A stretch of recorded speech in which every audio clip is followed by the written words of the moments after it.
ኦሪት ዘፍጥረት ምዕራፍ 2 ሰማይና ምድር ሠራዊታቸውም ሁሉ ተፈጸሙ። እግዚአብሔርም የሠራውን ሥራ በሰባተኛው ቀን ፈጸመ። በሰባተኛውም ቀን ከሠራው ሥራ ሁሉ ዐረፈ። እግዚአብሔርም ሰባተኛውን ቀን ባረከው፣ ቀደሰውም። እግዚአብሔር ሊያደርገው ከፈጠረው ሥራ ሁሉ በእርሱ ዐርፎአልና። እግዚአብሔር አምላክ ሰማይና ምድር ባደረገ ቀን በተፈጠሩ ጊዜ የሰማይና የምድር ልደት ይህ ነው። የሜዳ ቁጥቋጦ ሁሉ በምድር ላይ ገና አልነበረም፣ የሜዳውን ቡቃያ ሁሉ ገና አልበቀለም ነበር። እግዚአብሔር አምላክ በምድር ላይ አላዘነበም ነበርና ምድርንም የሚሠራባት ሰው አልነበረም። ነገር ግን ጉም ከምድር ትወጣ ነበር፣ የምድርንም ፊት ሁሉ ታጠጣ ነበር። እግዚአብሔር አምላክም ሰውን ከምድር አፈር አበጀው፣ በአፍንጫውም የሕይወትን እስትንፋስን እፍ አለበት፣ ሰውም ሕያው ነፍስ ያለው ሆነ። እግዚአብሔር አምላክም በምሥራቅ በዔድን ገነት ተከለ፣ የፈጠረውንም ሰው ከዚያ አኖረው። እግዚአብሔር አምላክም ለማየት ደስ የሚያሰኘውን ለመብላትም መልካም የሆነውን ዛፍ ሁሉ ከምድር አበቀለ።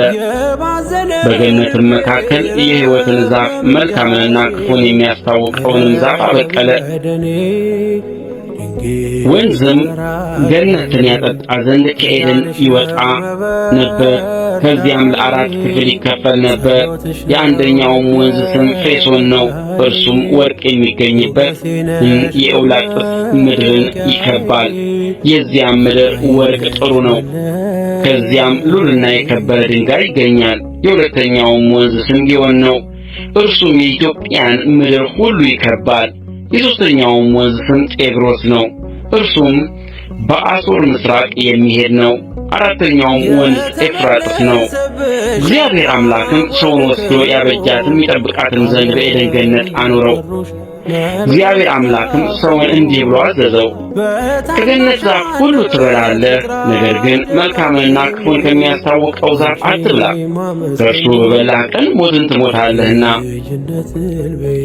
እግዚአብሔር አምላክም አለ፣ ሰው ብቻውን ይሆን ዘንድ መልካም አይደለም፣ የሚመቸውን ረዳት እንፍጠርለት።